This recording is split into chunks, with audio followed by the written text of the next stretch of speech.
சதீஷ் இந்து முன்னோட மாநில நிர்வாக குழு உறுப்பினர். கடந்த 4-5 நாளைக்கு முன்னாடி மதுரை உயர்நீதிமன்றம் திருப்பரங்குன்றம் மலை மேல கார்த்திகை தீபத்தன்னைக்கு தீபம் ஏற்றிக் கொள்ளலாம் அப்படின்னு சொல்லிட்டு ஒரு தீர்ப்பு வழங்கியிருந்தாங்க. அந்த தீர்ப்பை அமுல்படுத்துறதுக்காக தமிழக அரசு மறுத்து வந்ததை கண்டித்து இந்து முன்னணி பேரியக்கம் தமிழ்நாடு தழுவிய ஒரு ஆர்ப்பாட்டமானது நேற்றைய தேதி 7/12/2025 தமிழ்நாடு தழுவிய ஆர்ப்பாட்டமானது அறிவிக்கப்பட்டிருந்தது. அதன் ஒரு பகுதியாக நம்ம கோயம்புத்தூர்ல காந்தி பார்க் பகுதியில் நம்ம ஏற்பாடு பண்ணியிருந்தோம்.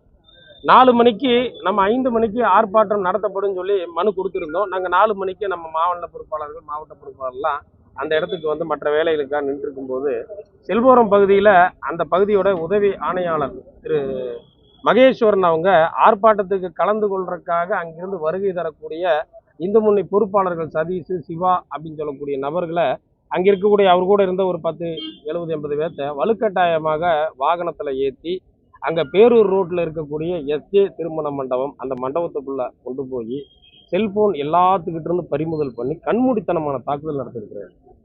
ஏன் அந்த தாக்குதல் நடத்தினாங்க, எதுக்கு நடத்தினாங்க அப்படின்ற விவரம் யாருக்குமே எதுவுமே தெரியல. இதை தாண்டி அங்கே செல்ஃபோனில் படம் பிடித்ததையெல்லாம் அந்த வலுக்கட்டாயமாக பறிமுதல் பண்ண செல்ஃபோனை வச்சு உட்காந்து எல்லாத்தையும் டெலீட் பண்ணி கொடுத்துருக்கிறாரு. ஒரே ஒரு வீடியோ மட்டும் நம்ம கையில் கிடக்குது. அந்த வீடியோவை வச்சு நம்ம இன்னைக்கு மாவட்ட ஆட்சித்தலைவர் அவரை சந்தித்து அந்த உதவி ஆணையாளர் அவர் மீது வழக்கு பதிவு செய்து கைது செய்ய வேண்டும் அப்படின்ற கோரிக்கையை வலியுறுத்தி இன்னைக்கு மனு கொடுக்க வந்திருக்கிறோம். இன்றைக்கு பத்திரிகையாளர் சந்திப்பில் உங்ககிட்டையும் நாங்கள் உங்கள் தகவலை கொடுத்துட்டோம். அந்த வீடியோக்குள்ளேயும் நாங்கள் உங்ககிட்ட கொடுத்துட்றோம். ஆட்சியர் என்ன சொன்னார்? ஆட்சியர் வந்து சென்னை போயிருக்கிறதாக சொன்னாங்க.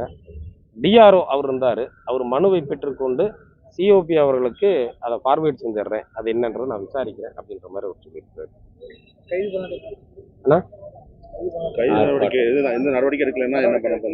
நடவடிக்கை எடுக்கலைன்னா வரக்கூடிய வெள்ளிக்கிழமை எங்கள் மாநில தலைவர் ஆர்ப்பாட்டத்திற்கு அறைகூவல் விடுக்கிறதுக்கு இருக்கிறாரு. மற்றபடி அவரோட ப்ரெஸ் ரிலீஸ் வந்ததுக்கு அப்புறம் நம்ம மிகப்பெரிய ஒரு ஆர்ப்பாட்டமானது ஏற்பாடு பண்ணுவோம்.